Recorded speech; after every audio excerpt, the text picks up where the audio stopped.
Why, hello everybody, and welcome back to another video on the Charles channel, and welcome to a behind-the-scenes episode on episode 1000 of my continuation of Stampy's Lovely World Season 2, A Lovely End. I'm going to be going into a lot of detail today about music we used, and the story, and the position that I was in, which kind of why I wanted to end the series, the characters, the scripts and everything. And I just kind of want to, emboss and double down on the story aspect of it and let you guys know what really happened and why it ended like it did.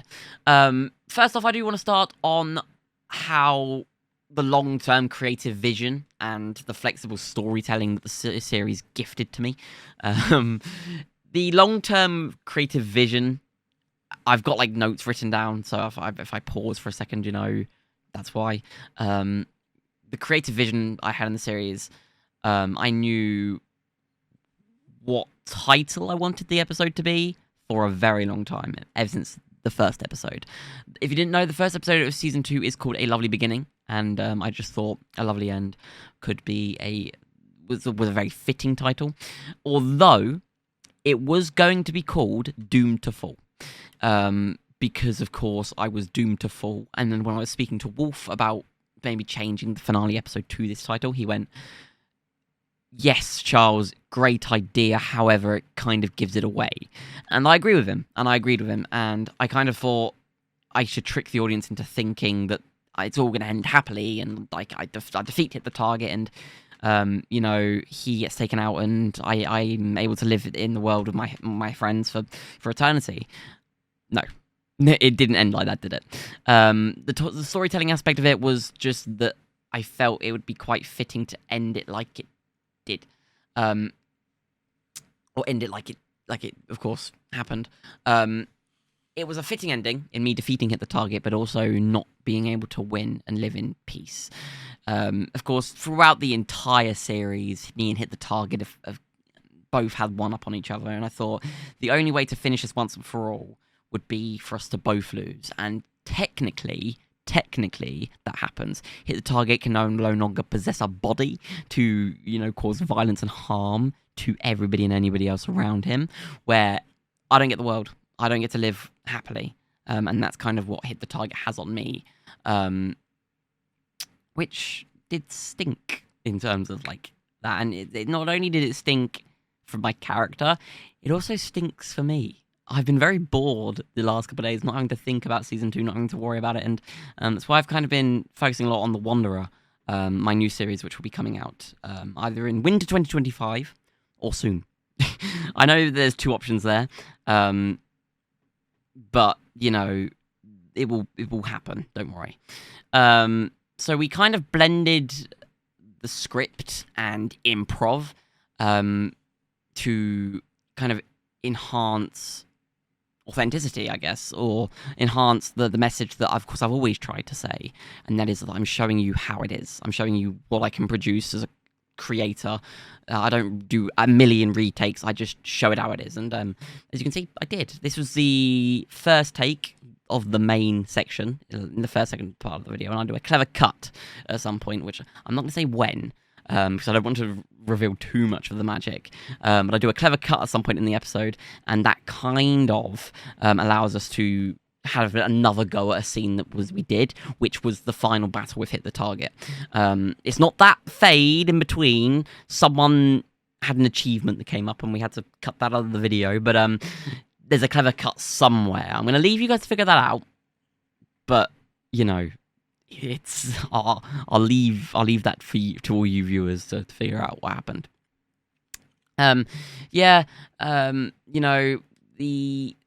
The spontaneity and improv of the episode.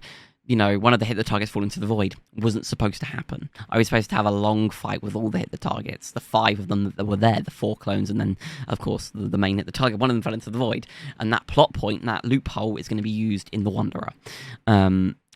apart from that, there's not much else that was improv. The sign that Percy placed down, that was improv. Wolf placed that sign down. I didn't know it was going to happen, and it was kind of emotional to see, the characters that we've built saying goodbye to Charles for the final time. But yeah, that's, I guess, that. Character roles and actor rotation maintain story continuity and production flexibility. Yes. So, with Season 2, I think the main issue that we had with the series is that the main three actors, and I say main three, more Ben and Parky, had issues about who played Molly and Dylan. I guess less issues because Parky didn't really care. Ben kind of cared. It's just I don't think that they wanted the characters' personalities and how they portrayed in videos to be done properly, and they wasn't always sure that would happen. So over the year that we did Season 2, the year and a half, I kind of just started doing things by myself when they weren't available, just to defer from arguments. And whilst that did allow me to be a lot more flexible with the recording style and the recording times and how long videos could be, and could I long out a smaller build, I did that many a time. It did allow for us to go for quite a long time, that and yeah, I guess that's that. So of course we try to defer from the build-up, so the inclusive storytelling prioritizes accessibility. I know that might be, I'm using some big words here, but I have a notepad and pen on my desk, just write down some ideas, and you're getting this is like me talking to you guys with just not, I've got subtitles written on my notepad, not anything else.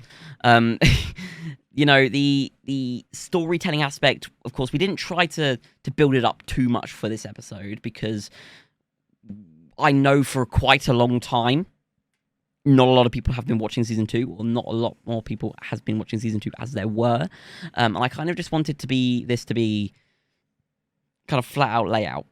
The only aspect of this episode that you'd have to have watched some sort of Season 2 episode recently to understand is hit the target knowing how my story ends. But again, it's not necessary to the video. You can still sit there and watch it and understand it if you haven't watched anything previously.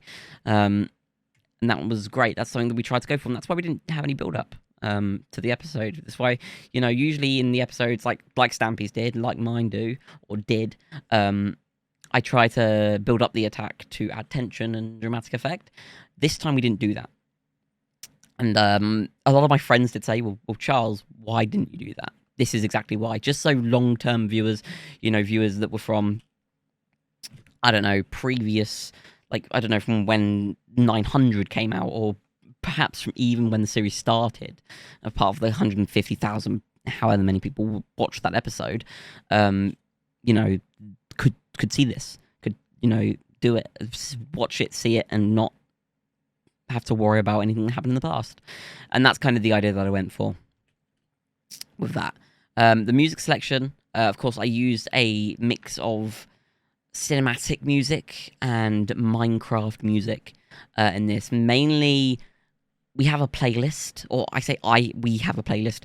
Parky has a playlist, which he allowed me to just go through and find some clips and some songs and stuff. There is, sound effects and music we use a lot in this episode. There's some sad cinematic music, which is used in an episode before this one, and I'm not sure from where it is, but I will find that out, and I would either put it up on the screen, or you guys will know. I did know it. I did, when we were watching the finale back, I did realize it then, because I didn't actually realize what I'd put in until after the fact, because the episode got copyright stricken a lot, so I had to kind of re-upload it, edit it, tweak some things, and tweak the credits and such.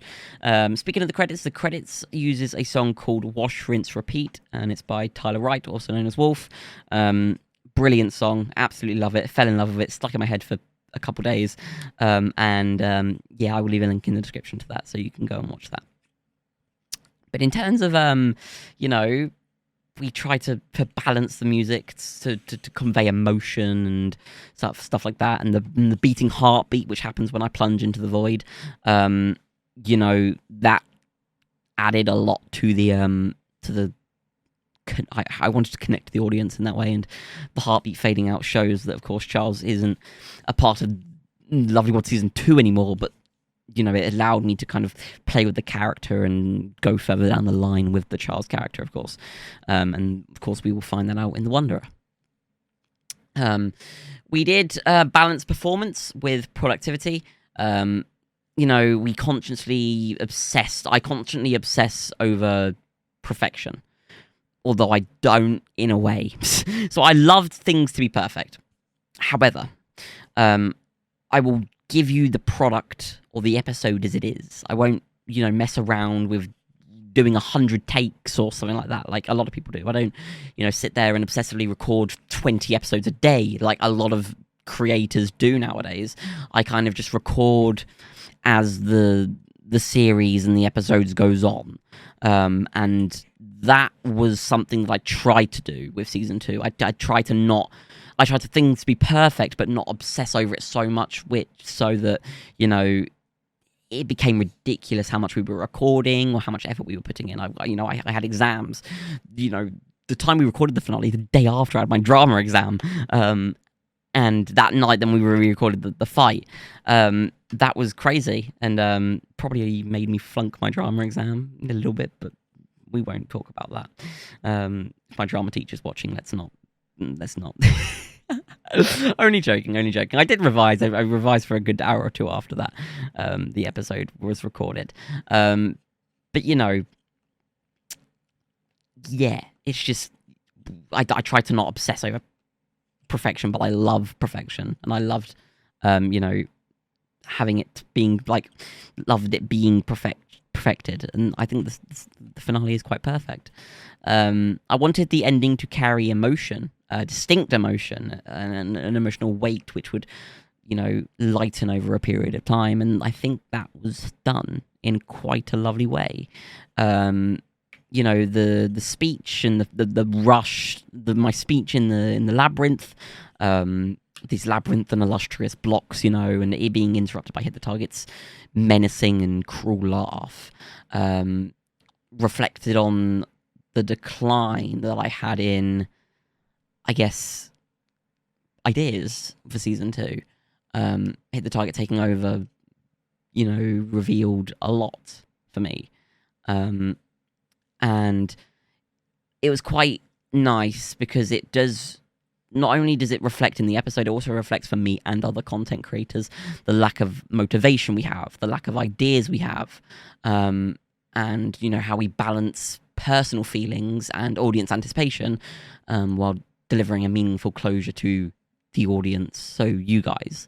Of course, I have a life outside of YouTube, I have friends outside of YouTube, and I try to, as best as I can, if you get what I mean, balance that with everything that was going on YouTube in season 2 and stuff. But, you know, I hope for this, you know, that you loved the ending as much as I did making it, and I hope you loved the series as much as I enjoyed creating it with my friends. It has been a ride. But yeah, I guess that's really it on the finale. There isn't much more to it apart from The Wanderer, which you guys will hear more and more information about over the coming months. And yeah, it's not just me producing The Wanderer. I know in the trailer this is from the director of season 2, but all my friends are helping me produce The Wanderer and writing scripts and creating set and such. And that's something else I want to go into actually quickly. The set for this episode was phenomenal. It was absolutely amazing. Parky smashed it. Parky, you know, used, I think it was a tool, a Minecraft mod, to flip things and to break things down and shape them, and the labyrinth, you know, which is based on the admin's prison, for those who don't know. An amazing technical, creative piece which enforced and punched the 176 episodes we did over a year and a half, 2 years. It really brought it all together for me, and I thank Parky so much for pulling his head out of his percussion and getting something done, because it is incredible what he did. It was the work, the standard of work that Parky does, and I'm going to say this for all the helpers: the standard of work which they all did across this finale is phenomenal, and I wouldn't have been able to create this masterpiece. I'm sounding quite self-absorbed there, but the masterpiece which I think we made without them. So thank you all if you're watching this, and thank you guys for sticking along with the journey and hopefully enjoying the finale of season 2. It did take quite a while to get there, didn't it? And I'm glad we did get to 1,000, and who knows, if things keep going the way they do and people keep being silly, I might come back to season 2 one day. So you never know. Don't shut that door yet. But anyway, this has been the behind the scenes for episode 1000 of Lovely World Season 2, A Lovely End. I hope you all enjoyed this very much. More news on The Wanderer coming soon. This will probably be my last video for a week or so. I'm kind of juggling with a couple of videos at the moment, but I doubt many people would watch this new style of video that I want to make. So keep tuned, stay tuned, big things coming, I guess. But I've been Charles. I want to thank you all very much for watching this behind the scenes episode. If you have any questions or comments on this episode, or want to know more about the behind the scenes of season 2, a link to my Discord server will be in the description. You can also plonk your comments and questions down in the comment section below, and I will try to get back to as many of you as possible. But yeah, thank you all very much for watching this episode, and I will see you all later. Goodbye.